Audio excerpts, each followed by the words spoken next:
Hello viewers, आप सभी का स्वागत है हमारे YouTube channel DP excellent competition classes में।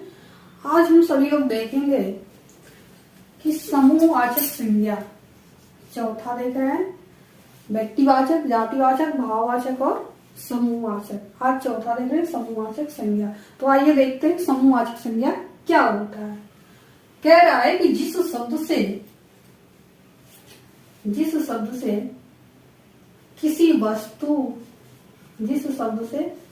वस्तु या प्राणियों के समूह का ज्ञान हो उसे समूहवाचक संज्ञा कहते हैं। किसी वस्तु यानी कि ऐसी वस्तु जो एक से अधिक हो, या प्राणियों के समूह यानी कोई प्राणी एक अकेला ना हो, उसके साथ बहुत सारे प्राणी हो, तो उसे हम भाववाचक संज्ञा कहते हैं। जैसे में ढेर, एक शब्द आता है ढेर। अब देखिए ढेर का मतलब क्या होता है। ढेर का मतलब क्या होता है, इस ढेर शब्द का हम प्रयोग कहाँ पर करते हैं? ऐसी वस्तु जिसे गिना न जा सके उस शब्द के लिए हम ढेर का प्रयोग करेंगे। ऐसी वस्तु जिसे गिना न जा सके। अगर कहते हैं कि चावल के ढेर में चाबी खो गई,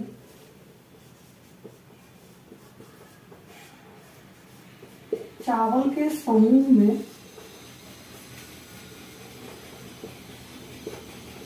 चाबी खो गई, तो क्या ये सेंटेंस सही है? नहीं है। अगर कहते हैं कि चावल के समूह में चाबी खो गई, तो क्या ये सेंटेंस सही है? नहीं है। आपके परीक्षा में जो प्रश्न आते हैं, अधिक से अधिक 5, 7, 8 भी प्रश्न आते हैं परीक्षाओं में, देता है क्या? वाक्य शुद्धि। जो वाक्य शुद्धि देता है वो संज्ञा, सर्वनाम, विशेषण और क्रिया से ही देता है। इसलिए संज्ञा का नॉलेज, सर्वनाम का नॉलेज होना बहुत ही जरूरी है। तो आइए देखते हैं इस ढेर शब्द का प्रयोग कहाँ करते हैं। चावल के समूह में चाबी खो गई, तो ये गलत है। अब ढेर जो शब्द है इसका मतलब क्या हुआ? ऐसी वस्तु जिसे गिना न जा सके। देखिए एक चावल की बात करेंगे तो एक चावल, अगर एक चावल से अधिक की बात कर रहे हैं तो वहां हम समूह शब्द का प्रयोग नहीं कर सकते हैं। समूह का प्रयोग कहाँ करेंगे? जिसे हम गिन सके। और चावल को तो गिन नहीं सकते हैं, कितना चावल गिनेंगे? तो चावल के ढेर में, यहाँ समूह का प्रयोग हम नहीं करेंगे। चावल के ढेर में चाबी खो गई, तो ये सेंटेंस जो है, ये वाक्य जो है आपका सही हो जा रहा है। ठीक है। तो ढेर शब्द का प्रयोग कहाँ पर करते हैं? ऐसी वस्तु जिसे गिना न जा सके। ये हो गया ढेर जो शब्द है आपका समूहवाचक संज्ञा है। किसी वस्तु की क्या है? समूह को बता रहा है कि वो एक नहीं है बल्कि हजारों हैं, बहुत सारे हैं, एक से अधिक हैं। वैसे ये गुच्छा, इस गुच्छा शब्द का प्रयोग कहाँ करते हैं? ऐसा वस्तु जो एक में ही चिपका हुआ हो लेकिन वो बहुत हो, एक से जुड़ा हो लेकिन वो बहुत हो। जैसे कहते हैं अंगूर का गुच्छा, अंगूर का गुच्छा, चाबी का गुच्छा। अब देखिए अंगूर शब्द जो है, अंगूर में एक डाली होती है, उसमें बहुत सारे अंगूर क्या होते हैं? चिपके होते हैं, जुड़े होते हैं। चाबी का एक जो रील होता है, इसमें बहुत सारी चाबी लगी रहती है। यानी ऐसी वस्तु जिसमें एक से अनेक वस्तु जुड़ा हो, उसे वहां पर हम गुच्छा शब्द का प्रयोग करते हैं। ठीक है। ऐसी है लड़ी।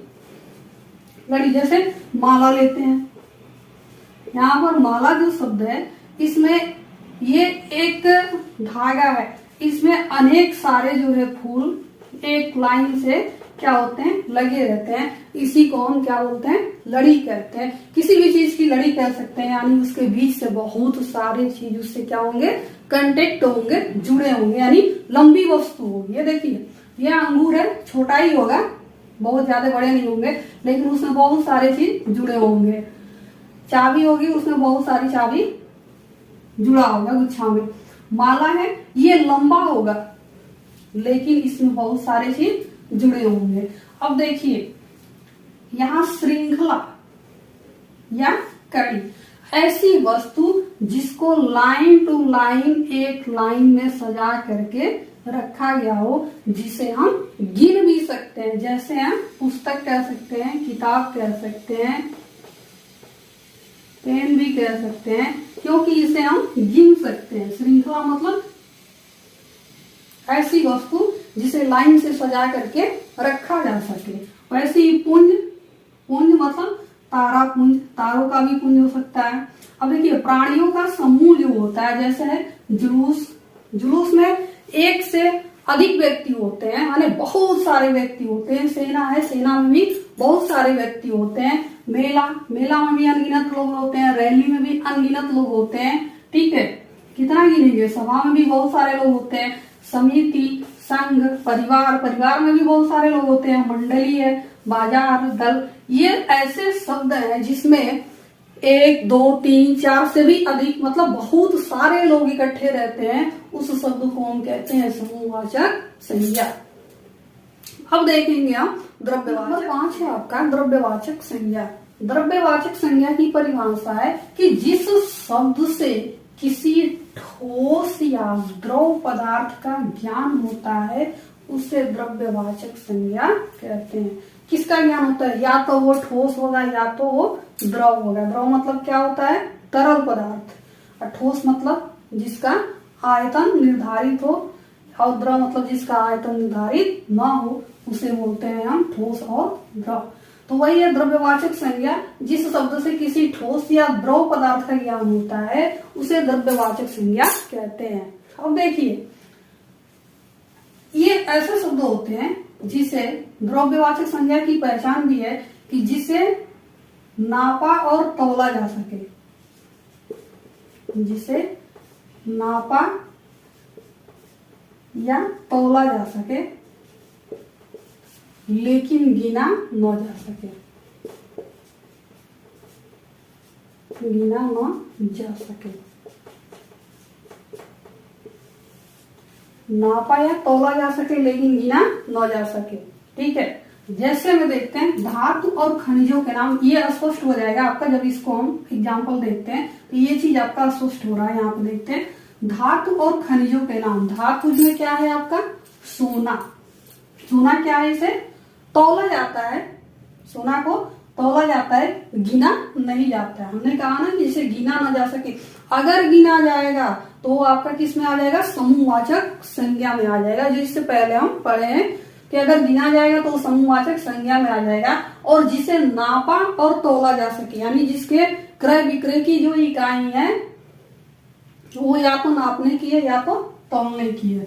तो सोना को क्या करते हैं? तौलते हैं। चांदी को तौला जाता है, तांबा को भी तौला ही जाता है, पेट्रोल को भी नापा जाता है। हमने बताया या तो नापा जाएगा या तो तौला जाएगा। ठीक है, पेट्रोल को नापा जाता है, डीजल को भी नाप कर ही बेचने की प्रक्रिया है। कोयला, कोयला को भी क्या करते हैं? तौलते हैं। लकड़ी को भी नाप करके भी बेचते हैं और तौल करके भी बेचते हैं। ठीक है, तो हमने बताया कि ऐसी वस्तु जिसे नापा या तौला जा सके वो क्या होता है? आपका द्रव्यवाचक संज्ञा। अब हमें कुछ नहीं देखना है, हमें ट्रिक क्या देखना है कि जिस वस्तु को हम नाप सकते हैं, यानी नाप करके बेचते हैं या खरीदते हैं या फिर तौल करके बेचते खरीदते हैं, उस वस्तु को हम सीधे किस में रख देंगे? द्रव्यवाचक संज्ञा में रख देंगे। ये हमारा ट्रिक है। ठीक है, अब देखिए धातु और खनिजों के नाम आ गए। अब यहाँ देखते हैं खाने और पीने की वस्तु जो होती है वो भी क्या किस में आता है? समूहवाचक में आता है कि द्रव्यवाचक में आता है। देखिए यहाँ दूध, दूध को किससे बेचते हैं? नाप करके लीटर में। दही को भी नाप करके ही बेचते हैं। घी को ही नापते हैं, तेल को भी नापते हैं, आटा को तौलते हैं, चावल को भी तौलते हैं, दाल को भी तौलते हैं, बिस्कुट को भी तौलते ही हैं। अब देखिए ये कहेंगे कि बिस्कुट को गिना जाता है, तो नहीं। अगर आप बिस्किट की पैकेट पे देखेंगे तो उस पे ग्राम लिखा होता है कि वो कितना ग्राम में है। ठीक है, तो इस तरह से इससे कंफ्यूज नहीं होना है कि ऐसी वस्तु जिसे नापा या तौला जा सके उसे हम द्रव्यवाचक संज्ञा कहते हैं।